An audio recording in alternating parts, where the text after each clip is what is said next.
Hinahayaan ko po lahat na tumayo para po sa ating pagsimula. At sa ating po pagsimula, tayo po umawit kasama po ang ating matapat at energetic na song leader.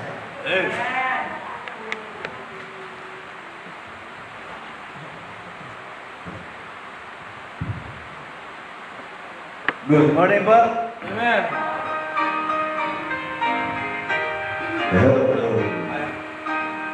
When a pilot belows you attend their souls, when you are discouraged, thinking all is lost, count your many blessings, name them one by one, and you will surprise you what the Lord has done. Count your blessings, name them one by one. Count your blessings, see what God has done. Count your blessings, name them one by one. Count your many blessings, see what God has done. Amen. Are you ever burdened with a load of care? Does the cross be heavy you are called to bear? Count your many blessings, every God will fly, and you will be singing as the days go by. Count your blessings and the one by one. Count your blessings, see what God has done. Count your blessings, and them one by one. Count your many blessings, see what God has done. When you look at others with a land and gold, thinking of the country promised red and gold, count your many blessings and he cannot buy. No reward in heaven, nor your home on high. Count your blessings and the one by one. Count your blessings, see what God has done. Count your blessings, name them one by one. Count your many blessings, see what God has done. Amen. Another song.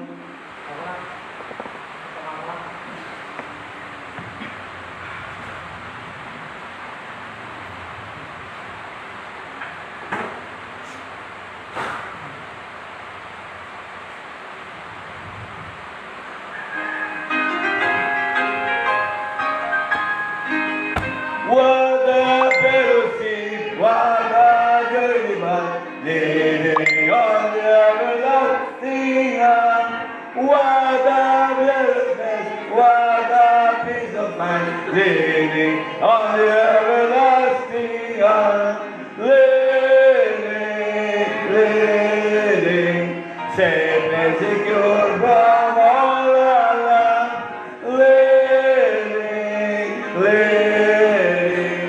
Living on the everlasting arm.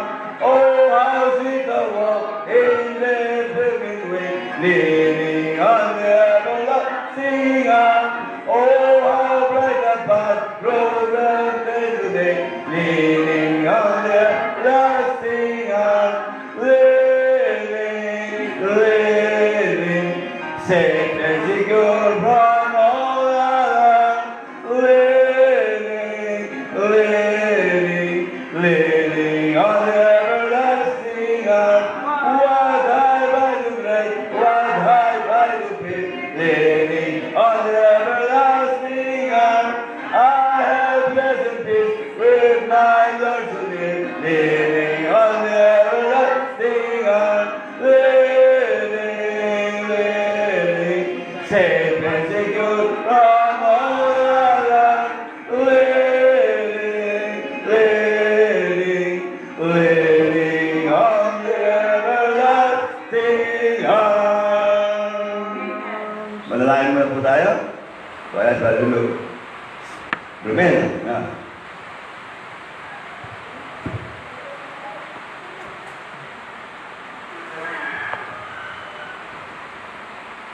Firman na magagawa Maraming pinagkalit sa mga pinagkalit dan maraming salamat po kung may ingatan ng mga mga bigyan niyo po sa kapangyarihan na buhay. Sana po marami po kami magawin sa kanya po in this name. Amen. Okay, good morning po. At manatili po tayong nakatayo para po sa pagbukas natin ang ating Biblia. Ang ating pong pag-aralan, The Calling of Abraham Part 6. The Call of Abraham Part 6 na po, Part 6 na. So, napakahalaga at napaka-importante ang ating pong pag-aralan sa umagang ito. At The Call of Abraham Part 6. So, Genesis chapter 18, verse 1 up to 10 lang ang ating basahin. Tapos po ang ating teksto, Genesis chapter 18, 50 chapter po ang book of Genesis, kaya uubusin natin yung book of Genesis. Amen? Para po after 2 years o 1 year, alam niyo na po ang laman ng Biblia lahat. Amen? Alam niyo po, ang pag-aaral po ng Biblia is the most important things on earth. Yan po ang pinakamahalaga ang ating pong pag-aaral sa Biblia. Basahin ko po verse 1 and then kayo po magabasa verse 2. And the Lord appeared unto him in the plains of Mamre, and he sat in the tent door in the heat of the day. Verse 2. And he gave up light, and lo, three men stood to him, and when he saw them, he ran with them from the tent door, and bowed himself toward the ground. And said, My Lord, if now I have found favor in thy sight, pass not away, I pray thee, from thy servant. Verse number 4. Let the little water, I pray you, be fed and wash your feet, and rest yourself under the tree. And I will fetch a morsel of bread, and comfort ye your hearts. After that ye shall pass on, for therefore are ye come to your servant. And they said, So do as thou hast said. Verse 6. And Abraham gazed into the tent unto Sarah, and said, Make ready quick, if you will find me, knead and make cake upon the earth. And Abraham ran unto the herd, and fetched a calf tender and good, and gave it unto a young man, and he hastened to dress it. And he took butter and meat, and the calf with the half dressed, and set before them, and stood them under the tree, and they did eat. Verse number 9. And they said unto him, Where is Sarah thy wife? And he said, Behold, in the tent. Verse 10. And he said, I will certainly return in the morning with the light of God, and to Lord Sarah, thy wife shall have a son.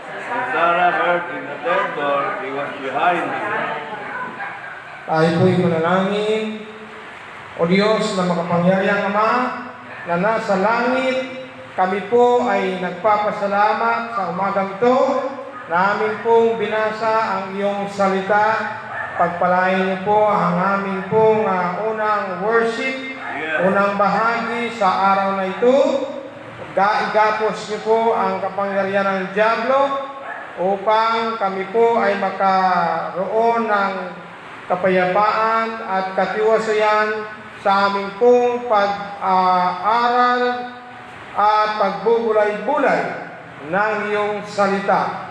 Buksan niyo po nawa ang aming mga puso at tulungan niyo po na kami po ay palaging handa, amin pong palaging dalhin ang aming Biblia dahil ang Biblia ay napakahalaga sa aming buhay. Tulungan niyo po kami na pahalaga namin ang Biblia higit kaysa mga gadget Panginoong Diyos, puspusan niyo po kami ng banal na Espiritu Santo. Patawarin niyo po ang mga malimutin, magdala ng Biblia, at tulungan niyo po ang bawat isa na maunawaan namin ang kahalagahan ng God first. Panginoong Diyos, linisin niyo po ang aming puso at isipan upang kami po ay maging karapat-dapat sa oras na ito. Ito po ang aming dalangin sa matamis na pangalan po ni Jesus. Lahat magsabi ng Amen. Maraming salamat po at pwede na po kayo makakaupo.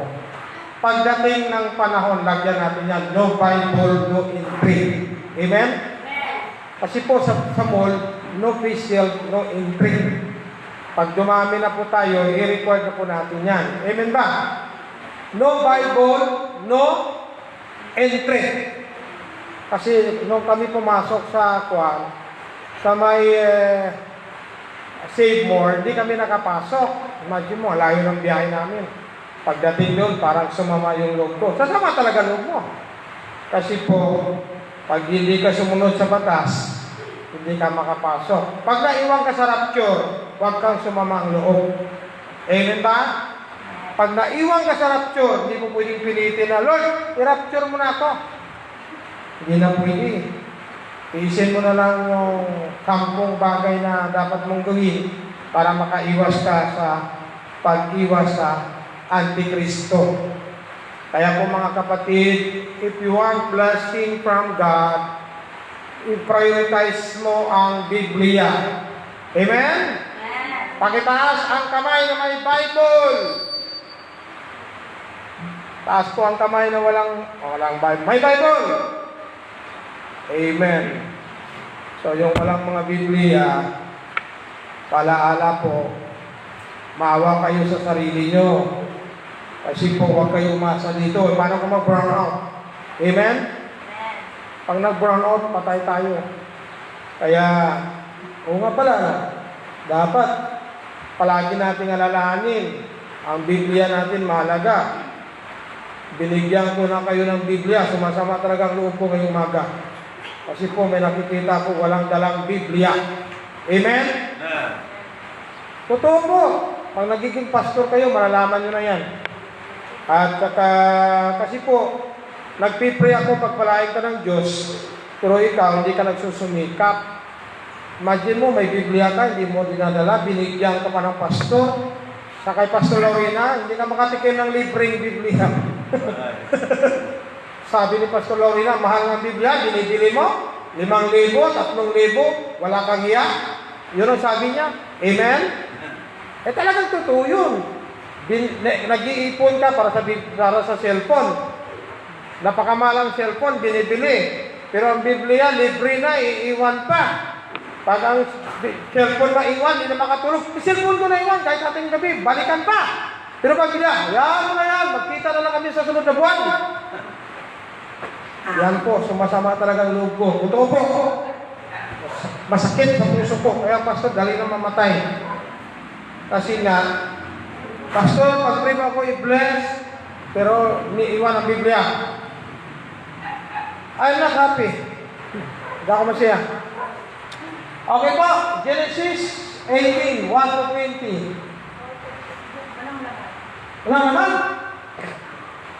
Pandali. Doon ka pumunta sa document. Baka hindi na.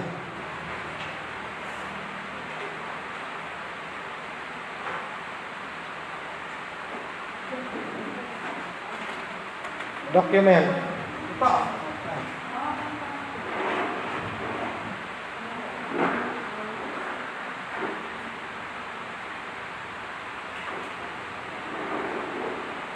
Ayan, part 6. Ayan. Baka hindi ko na-duplicate sa desktop. Ayan. Malamang may laman yan. Okay po. Pakibalikan mo muna. Ayan. The Call of Abraham, part 6. Next. Punta na tayo sa introduction. Noong nakaraang linggo po, ang pangalan ni Abraham pinalitan na po Abraham. Ano pong ibig sabihin ng Abraham? Father, Mayroon pa po ba nakaalala? Father of many nations. Kung alam mo ang sagot, tumayo ka. Sige po. Father of many nations. Okay, palagpakan natin si Brother Mario. Abraham means Father of many nations. Palala po ang bata, hindi ko inaalaw, umupo sa dingding, ha? Kasi nauubos na yung pintura. Amen po ba? Yung mga bata na nangunguha ng pintura, pwede naman yun magdala ng pintura pag sunod na linggo. Para po siya magpintura, para maranasan niya yung kalagaan ng pintura. Amen po ba mga kapatid? Ayun, paalala po lang, mahal ko po kayo lahat. Ayaw ko kayo magkasala. Alam niyo po, nagtanong ako sa pintura, mahal ko ang pintura. Boysen po ang gagamitin natin para kahit 5 taon, hindi siya kukupas. Kasi ang ginamit ni Brother Bear, hindi ko alam anong klaseng pintura yan. 1 taon, 2 taon, kalbo na. Yan po yung pintura na madaling matanggal. Bababakbak. Ayan. Okay. So, good morning, Sister Millie Manalastas. Okay po. So,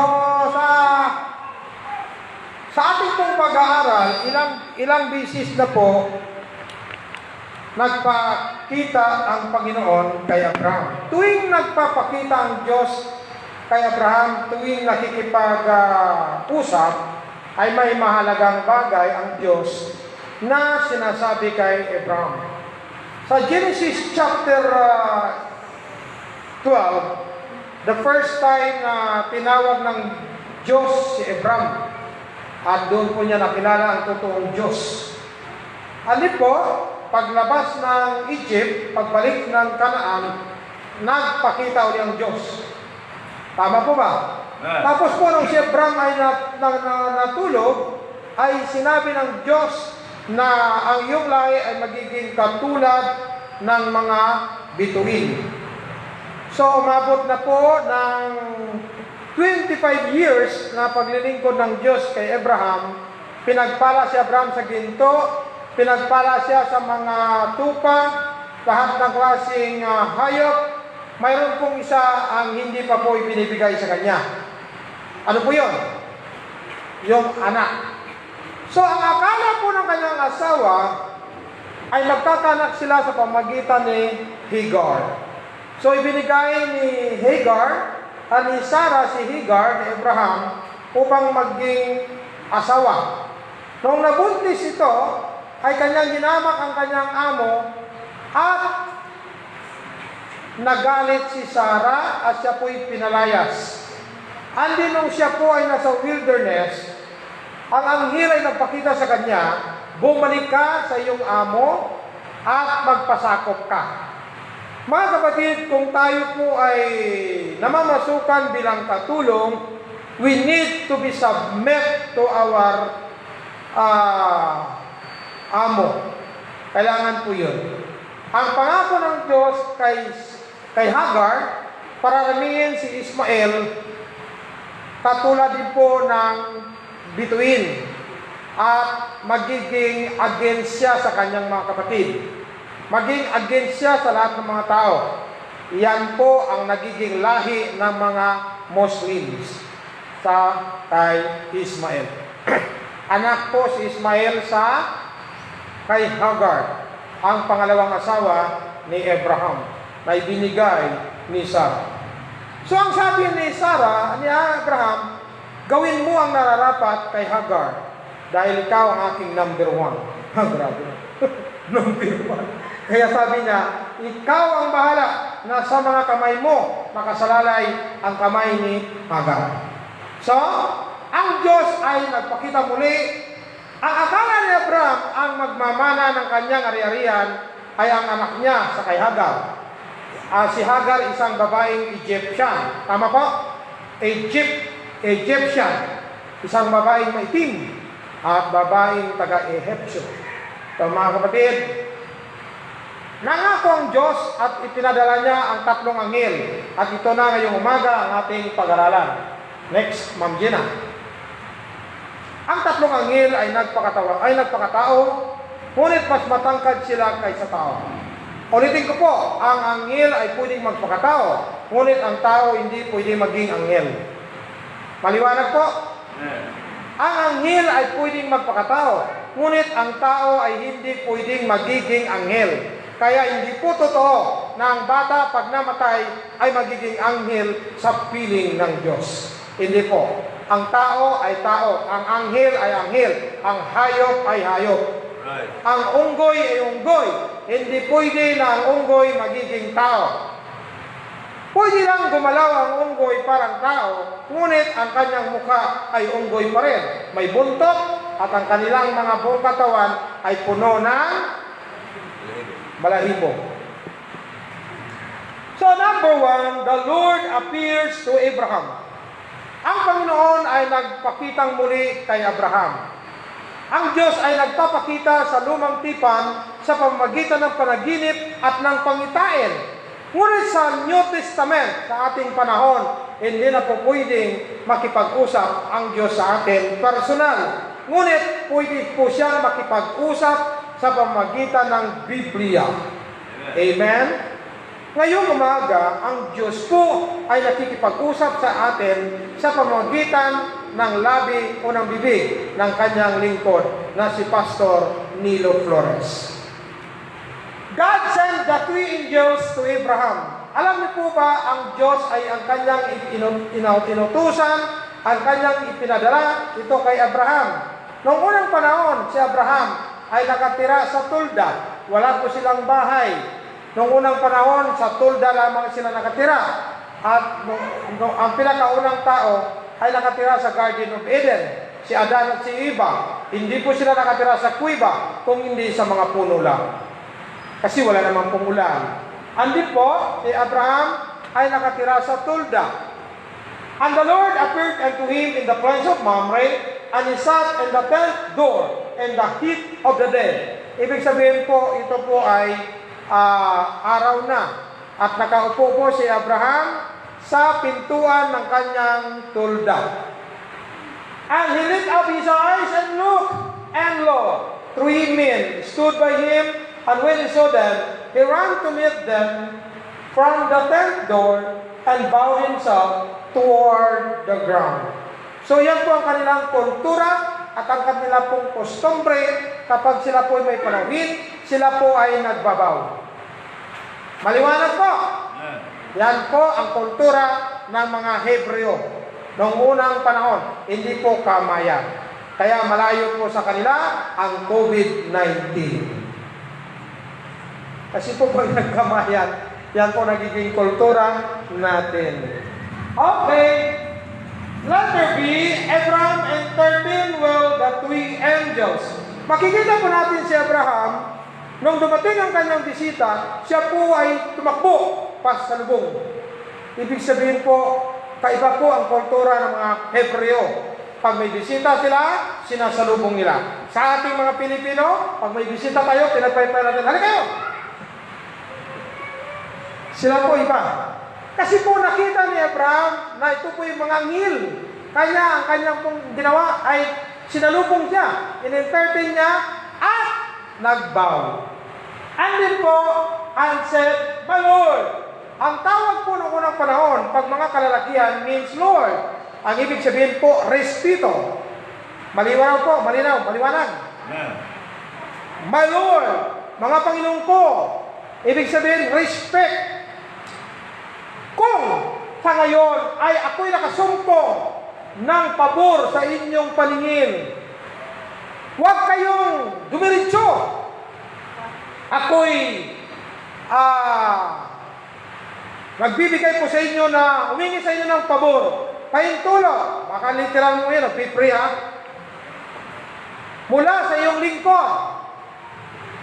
Let a little water, kahit kunting tubig, aking maipaglingkod sa inyo. I pray you, be fetched and wash your feet. Sabi niya, huhugasan ko inyong mga paa. at magpahinga kayo sa ilalim ng mga puno. Yan po ang sinabi niya sa mga anghel. So mga kapatid, next po. And Abraham hastened after he shall pass on, for therefore I will come to your servant. And he said, gawin mo kung ano ang sinabi mo. Gawin mo kung ano ang sinabi mo. And then pagdating sa verse number 7, verse 6, and Abraham hastened, nagmamadali siya, papunta sa tulda, papunta kay Sarah, at sinabi, bilisan mo, maghanda ka ng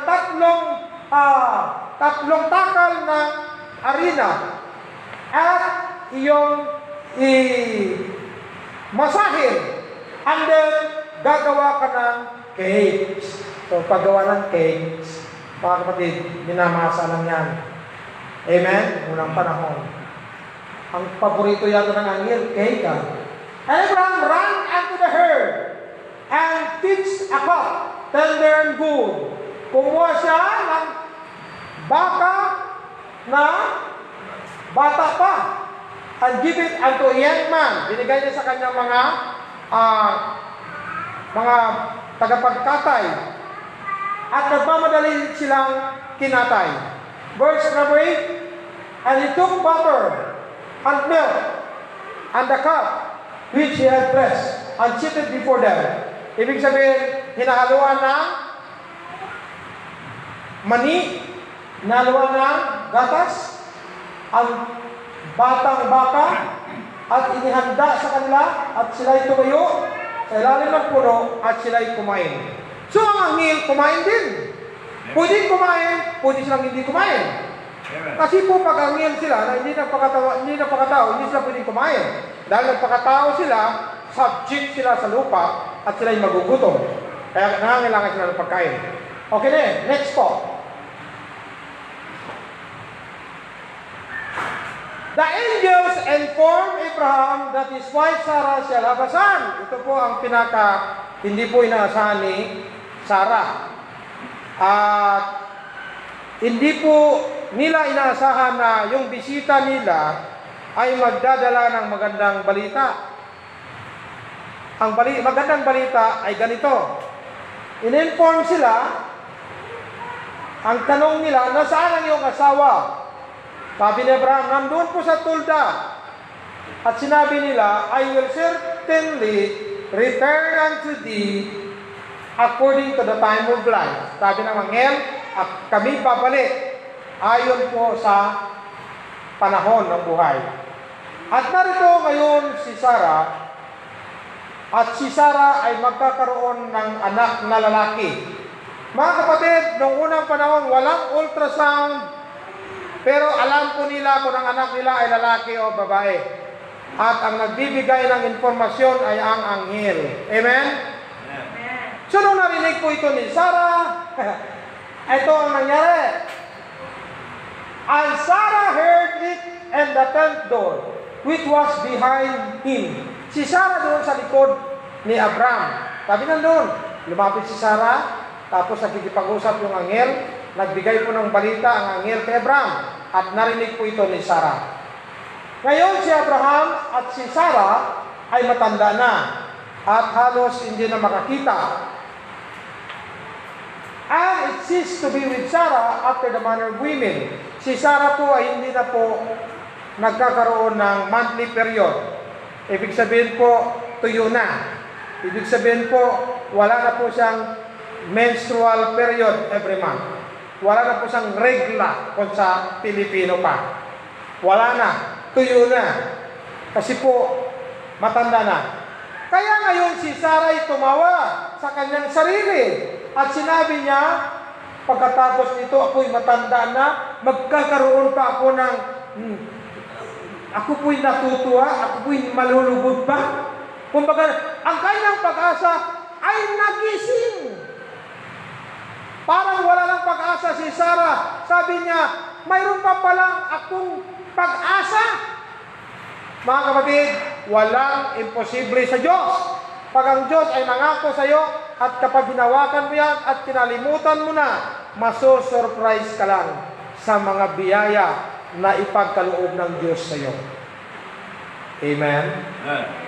Parang ganito, sabi mo parang wala nang nanligaw sa akin, parang ako'y may edad na, tapos bigla ka na lang nagkaroon ng manliligaw na matapat, pastor pa. Wow, napakaganda. Tapos inoferan ka, ipag-pray kita to be my future wife. Makapagsabi ka, nanaginip kaya ako? Amen? Alam ko, walang imposible sa Panginoon. Imagine mo, si Sarah na-surprise. Tama po ang Jeremiah 33:3, call unto me, and I will answer thee, and shew thee great and mighty things, which thou knowest not. Tagalogin ko. Tumawag kayo sa akin, at ako'y sasagot sa iyo. Ipapakita ko sa iyo ang mga bagay na hindi mo inaasahan. Amen po? Kaya mag-pray. Sa mga walang bahay, walang sasakyan, mag-pray. Humingi sa Diyos. Lord, bigyan mo kami ng house and lot. Bigyan mo kami ng sasakyan. Mag-pray ka. Pag nag-pray ka, bibigyan ka ng Diyos ng wisdom kung anong kapalanan ang gagawin niya. Tama po si Pastor Sauto. Time will come. Pag binigay ng Diyos sa inyo ang mga lupa na dito sa inyong kapaligiran, kahit mag-triple pa ang kanyang presyo, pag ibigay ng Diyos, ibibigay talaga ng Diyos yan. Amen po? Walang imposible sa Diyos. Kaya ang kailangan po natin, magtiwala at magkaroon ng pananampalataya at katapatan na naglilingkod sa Panginoon. Next po, Sarah doubted about her pregnancy and laughed. Si Sarah nagdadalawang isip, ako'y mabubuntis pa? At tumawa siya. Parang imposible. Sa sarili niya lang, parang kung mga sa ilonggo pa, nahamot siya. Ano si Tagalog yung nahamot? Yung parang kang, ano bang tamang term, mami, sa Taga-Pilipino yung nahamot? Parang natutuwa ka sa sarili mo lang na, parang ganun po. Hindi mapaliwanag. Ha? Hindi mapaliwanag. Parang hindi ka mapapaniwala. Sabi na, imposible. Nakakamangha. Alam niyo po, walang imposible sa Diyos. Amen. Naniwala po ba kayo doon? Walang imposible sa Diyos. Sino po makapaniwala ng PCBC magkaroon ng magandang simbahan? Amen po. Dati siguro nung nag-a-announce ako, mag-pray tayo. Siguro mga ibang membro nag-iisip, drawing lang yan. Iba namang membro nag-iisip, nagpaliw niya yata si pastor. Walang imposible sa Diyos. Amen. Amen? Wala. Ang Diyos ang lumikha sa atin. Ang Diyos ang lumikha ng langit at lupa. Ang Diyos ang nagbibigay sa atin ng proteksyon.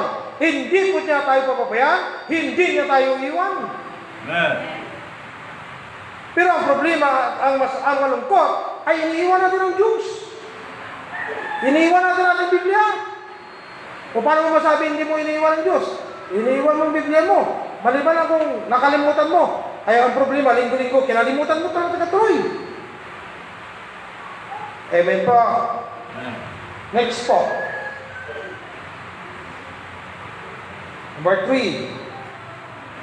The Lord reveals to Abraham about the destruction of Sodom and Gomorrah. Sino po ang nandoon sa Sodom and Gomorrah? Sila. Ang pinili nila, sarili niya lang. Ang kanyang pananaw ay ang kanyang nakikita, ay ang kanyang panggugulang sa kanyang tito na si Abraham. Mag-ingat tayo. May ginagawa tayo kung minsan against sa Diyos. Pag against sa Diyos, akala mo safety ka. Hindi. Iyan ang ikapapahamak mo. Pumupunta ka sa mga syudad, pumupunta ka sa mga lugar, ayaw mo sa probinsya, iwanan mo magulang mo, kasi ayaw mo magbanat ng buto, ayaw mo magtrabaho, pagdating pala ng Maynila, pag dumating ang lindol, balik ka pa rin sa probinsya. Kasi po malapit na po ang lindol. 3 to 4 years from now, magkaroon po ng intensity 7.2 magnitude or 8.2. At ang pag pumutok yan, ayon sa PIBO, 30,000 patay kagad. Tapos collapse ang mga kondo, ang mga tulay, putol. Ang magre-rescue sa Maynila, walang iba kundi ang Bulacan at ang Pampanga. Kaya Sister Mi, huwag kang matakot. Pag malapit na, umuwi ka na dito. Amen? Yes. Kasi po, pag pumutok yung Apolaki Caldera sa Burnham Rise, 160 kilometer diameter ang laki. At ang haba, kwadrado yan. Kwadrado. Ganun po kalakas. Ang Cebu, ang Mindanao, nakapatong din sa fault line. Kaya wala pong ligtas. Mas sipa ang Bulacan.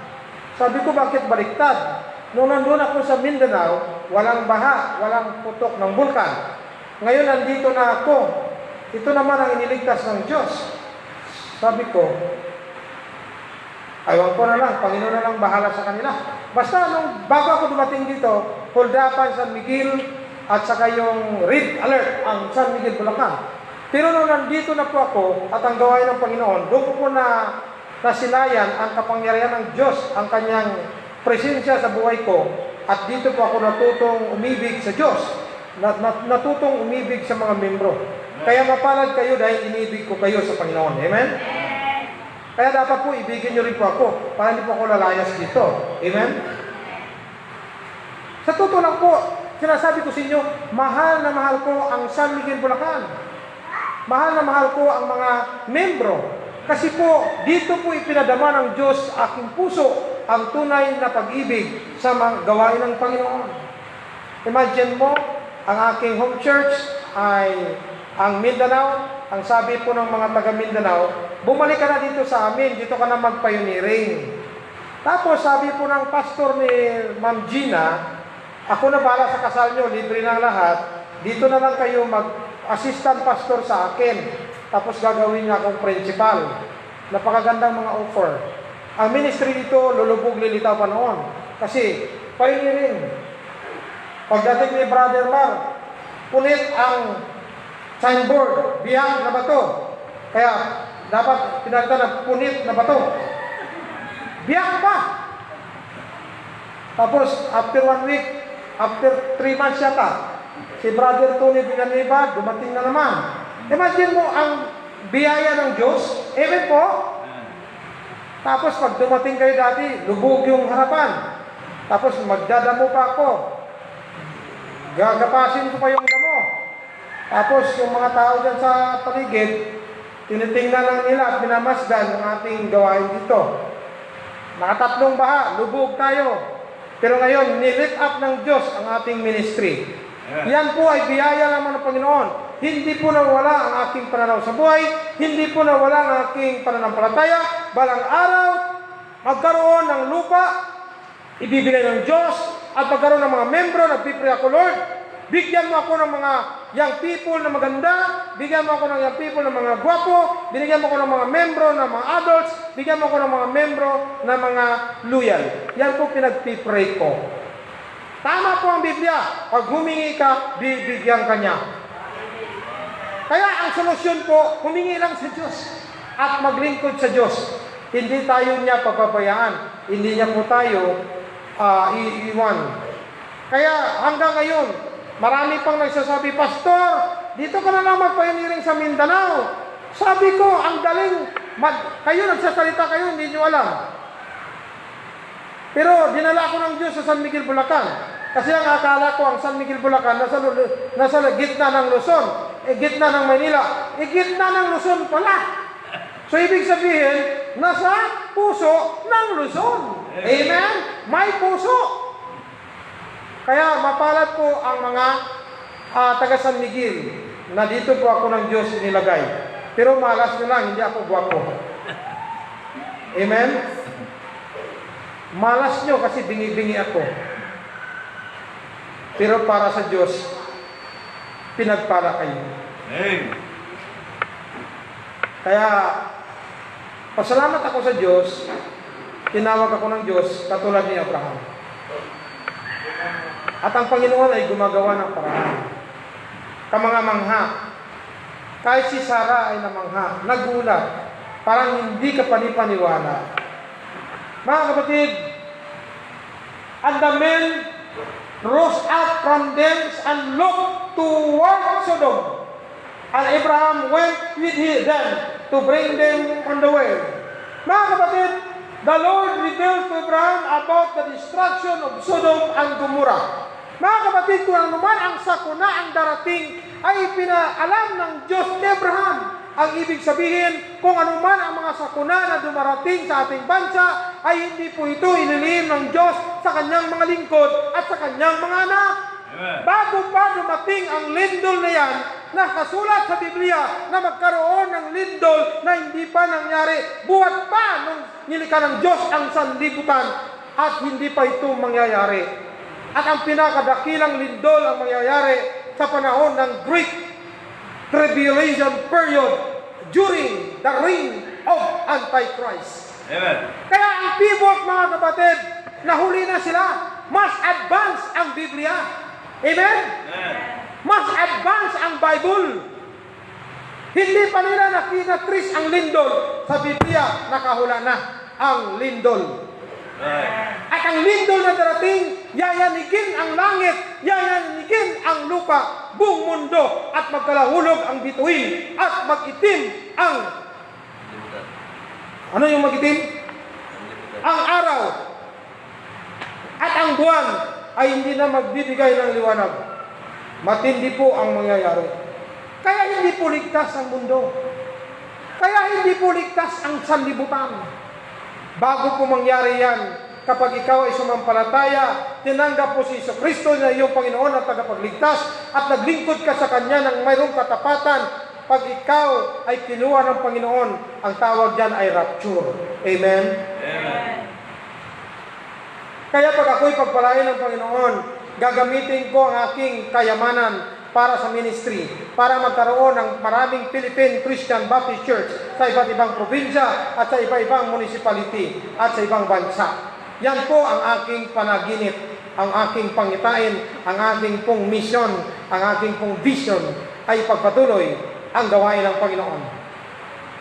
Ang sabi ng Panginoon, "Go ye therefore into all nations, baptizing them in the name of the Father, and of the Son, and of the Holy Ghost, and teaching them to observe, and lo, I am with you always, even unto the end of the world. Amen." Mga kapatid, yan ang ating mission.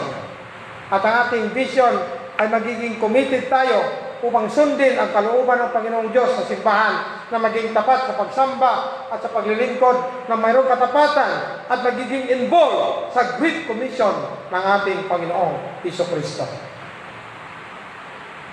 The Lord said, "Itatago ko ba kay Abraham ang bagay na aking gagawin?" Tingnan niyo po, letter A. Why is God reveals to Abraham about his plan concerning Sodom and Gomorrah? Bakit po inihayag ng Diyos kay Abraham? Tingnan niyo po, seeing that Abraham shall surely become a great and mighty nation, and all the nations of the earth shall be blessed in him. Totoo nga si Abraham ay magiging dakilang bansa at ang lahat ng mga bansa sa mundo ay magiging pagpalain ng dahil kay Abraham. Next po. Alam ko na kanyang pagutusan ang kanyang mga anak pagkatapos niya at iingatan nila ang daan ng Panginoon. Gawin ang tama at ang paghatol at ang Panginoong Diyos ay sinabi niya ito kay Abraham. Mga kapatid, hindi pa ipinanganak si Isaac, hindi pa po ipinanganak ang kanyang mga apo, ngunit talastas na po ng Panginoon sa isipan ni Abraham at sa kanyang puso, nasa turuan ni Abraham ang kanyang mga anak. Alam niyo po mga kapatid, pag kayong mga magulang, tayong mga magulang, ay alam ng Diyos kung tuturuan natin ang ating mga anak. Kaya ang tama po, tayo po ang magturo sa ating mga anak. Anak, pagpasok mo sa simbahan, huwag kang maglaro. Pagpasok mo sa simbahan, huwag mong balatan at bakbakin ang pintura. Anak, pagpasok mo sa simbahan, huwag kang lumabas during tithes and offering. Amen? Dapat kayo magpayo. Kahit wala kang offering, umupo ka lang dyan. Huwag kang lumabas. Huwag kang magpahalata. Ganun. Amen? Ang magturo talaga ay ang mga anak, ang mga magulang. Anak, pag sa loob, bago kayo pumunta sa simbahan, ang Biblia ninyo, handa na ba? Baka kinalimutan natin yung sinasabihan ng ating mga anak. Kasi ang ating mga anak, ang iniisip lang sa kanilang utak, Mobile Legend, Facebook, Crush, ano pa? Kung paano manalo sa Mobile Legend, paano mangupya sa mga kasagutan sa sagot. Bawal kumuha ng upuan sa likod kasi ang upuan kompleto, hindi pa puno. Dito ka, Sarah. Okay po. Paalala po, hanggat hindi pa puno ang upuan, bawal kumuha ng upuan. Amen? Amen. Okay po? So, sabi ng Diyos, alam ko na sasabihin ni Abraham, pangaralan niya ang kanyang mga anak, kaya hindi ko ililihim sa kanya kung ano ang aking gagawin sa Sodom at Gomora. Amen? Mga kapatid, yan po ay ang Panginoon, hindi niya tayo maipapahamak. Hindi niya tayo hayaang mapapahamak na magiging mahuhuli ka sa balita. Kaya po mga kapatid, kayo mga Kristiyano, nauna na ho kayo sa balita. Kasi hindi pa po nangyayari, ipinapangaral na po ng pastor ang hinaharap na mga mangyayari. Amen? Kaya kailangan po, may ballpen kayo at notebook. Kasi pag tinanong kayo, saan po makikita nyo yung rapture? Panoorin mo na lang doon sa video. Nandun po si pastor nagpipreach. Parang ganito ba, si Pastor Arias, may nagtatanong sa kanya, Pastor, nasa Biblia po ba yung ganito?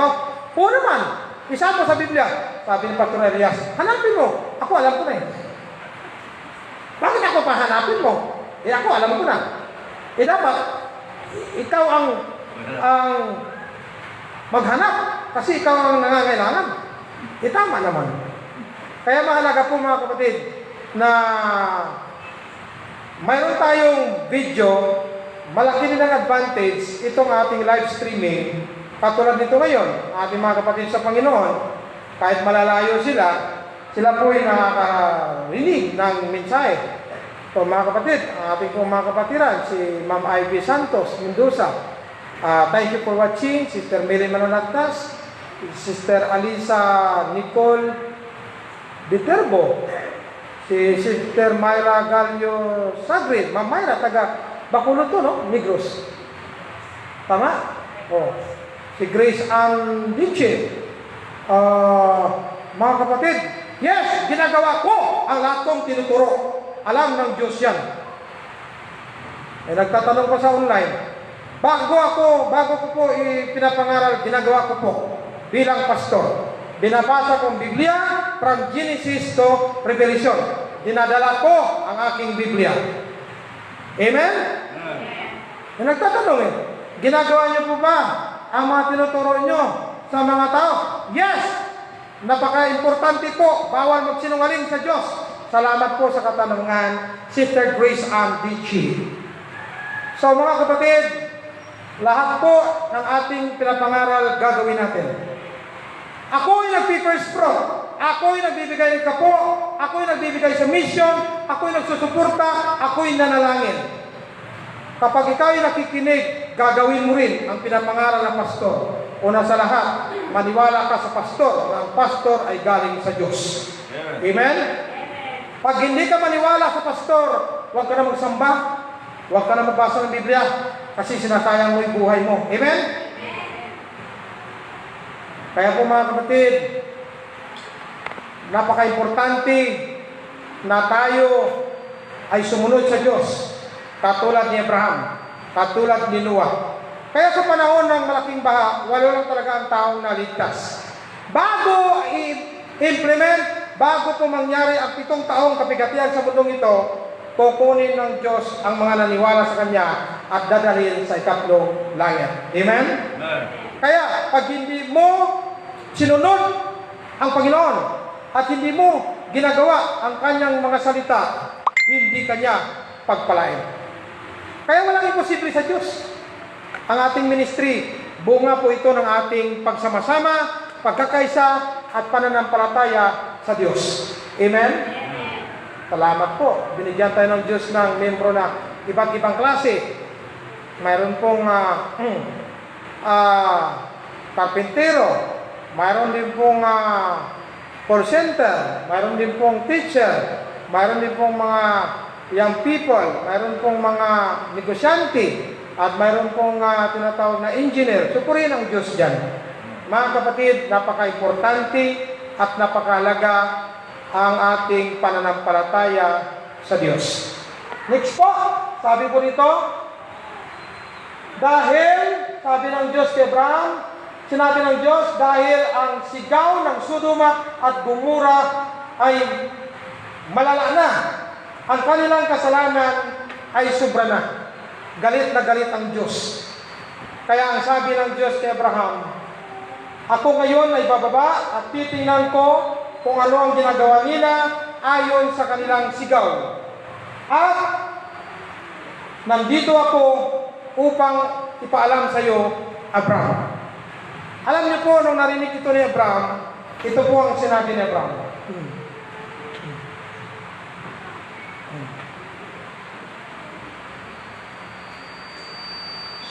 Okay?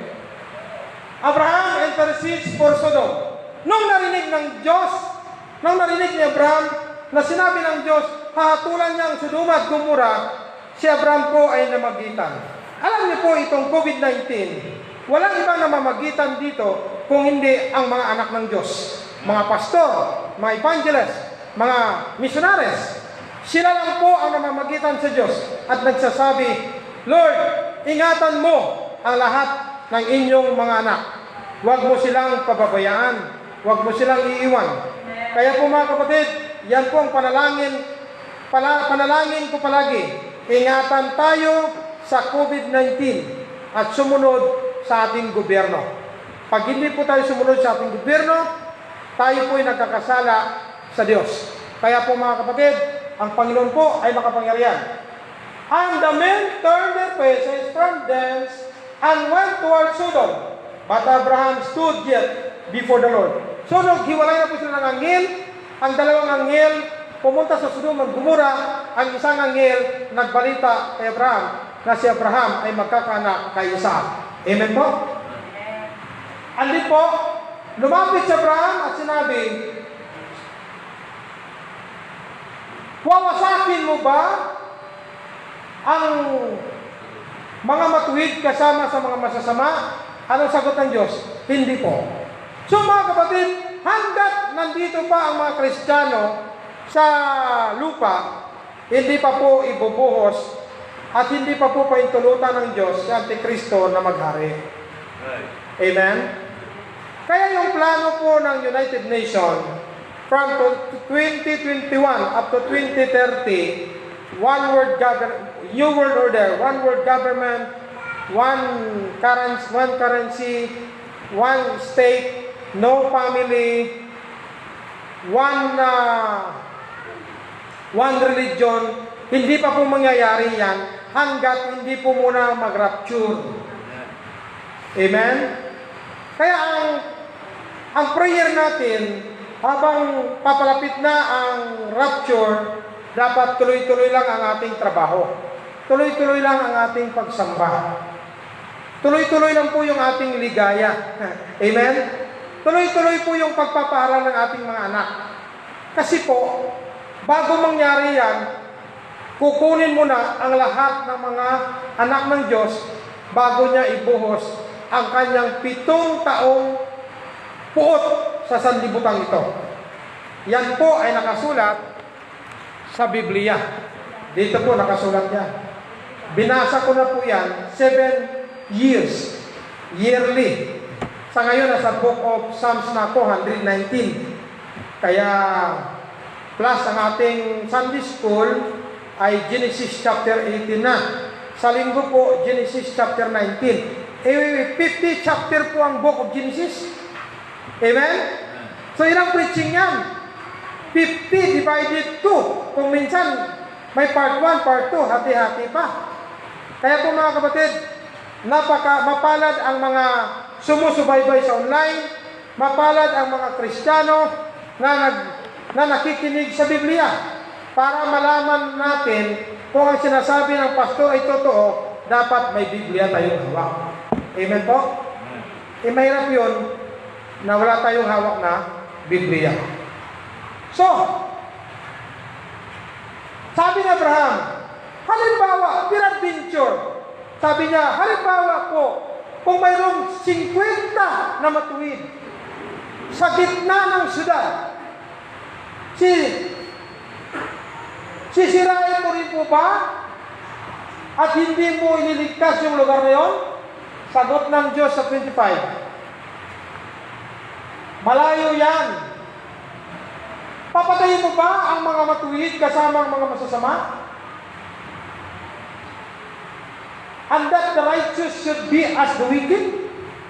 And then, sabi niya, be far from thee. Shall not the judge of all the earth do right? Sabi niya, hindi ko po sisirain ang Sodoma at Gomora kung mayroong 50. Amen? Next po, 40. Sunod-sunod mo na. Next, 30. Next, 20. Next, 10. Pagdating ng 10, doon po si Abraham tumigil. Kasi po, alam ni Abraham, sila at sa asawa niya, at may anak sila, 10 sila lahat. Ang problema, ang natira na lang na righteous sa pamilya nila, 3 na lang. Si Abraham plus 2 anak niya. Ang asawa niya, materialistic na rin, makamundo na rin. Kaya sa sunod na linggo natin yan, tatalakayin. So, ang ating konklusyon, therefore, ang Diyos ay nagpakita kay Abraham upang i-inform si Abraham tungkol sa kanyang pagtupad, sa kanyang pangako na bibigyan siya ng anak na si Isaac. Ilang taon po ang pangako ng Diyos bago natupad kay Abraham? Tinawag ng Diyos si Abraham sa edad na 75. At pag edad ng 99 ay nagpakita mo yung Diyos. At pag edad ng 100, si Abraham ay nagkaanak. Ilang taon? 25 years bago po si Abraham binigyan ng anak. Ibig sabihin, ang pangako ng Diyos sa kanyang mga anak, kung minsan, naabutan ng 25 years bago matutupad. Kaya ako malapit na. Kasi nangako ang Diyos sa akin nung ako'y 18 years old. Ilang taon ako ngayon? 49. Amen? Si Jacob, 20 years bago po siya pinagpala ng Diyos. Yung iba naman, 5 years pinagpala na. Depende po sa ating pananampalataya. At nagdidepende po sa kalooban ng Diyos. So, sa pamagitan ng Biblia, malalaman natin na ang Diyos ay hindi nagsisinungaling. Amen? So, kung nangako ka sa mga anak mo na magbigay ka, mga anak, magantay kayo. Hindi pa naman dumating ang 25 years. Amen ba? Nang tagal naman yung 25 years. Mili ka, 25 years o no years? Amen? Oh. So, God also did not hide to Abraham about the destruction of Sodom and Gomorrah. Hindi po ito tinago ng Diyos kay Abraham na kanyang lilipulin at susunugin ang Sodoma at Gomorrah. Abraham was given by God a chance to intercede, to pray for the salvation of Lot and his family from the judgment of God. Because the people at Sodom and Gomorrah were wicked in the eyes of God. Kaya pag masama ka, sabi ng iba, mas maganda daw masama kasi matagal na mamatay. Kasi po ang masamang damo, matagal na mamatay. Alam niyo po ba kung bakit matagal na mamatay? Kasi po, pinagbibigyan pa ng Diyos ng pagkakataon. Pero pag ayaw talaga magbago, ayaw magsisi, ayaw maglingkod sa Diyos, ang mangyayari yan, pag namatay sila, impyerno ang kanilang patutunguhan. Right. Kaya po mga kapatid, ang ating pong lesson na makuha dito, kung anong sinabi ng Diyos, tinutupad niya. Palagi po niyang pinapalalanan si Abraham. Kasi parang si Sarah nga parang hindi naniniwala. Pero ang Diyos po ay hindi po niya kinakalimutan ang kanyang pangako. Yeah. Ang tanong, ang ating po bang pangako, atin din po bang naalaala? Baka nakalimutan natin ang ating pangako. Kung nangako tayo sa misyon, dapat tuparin natin yan. Kung nangako din po tayo sa ating anak, tutuparin din po natin yan. Pag nangako po tayo sa Diyos, para sa simbahan, tuparin po natin yan. Kung nangako din po tayo para sa ating mga magulang, tutuparin yung mga anak. Amen? Hindi ko alam, baka may pangako kayo dyan para sa pastor nyo, hindi ko lang alam. Nangako sa Diyos, tutuparin nyo rin yan sa Diyos. Tayo po magsitayo lahat.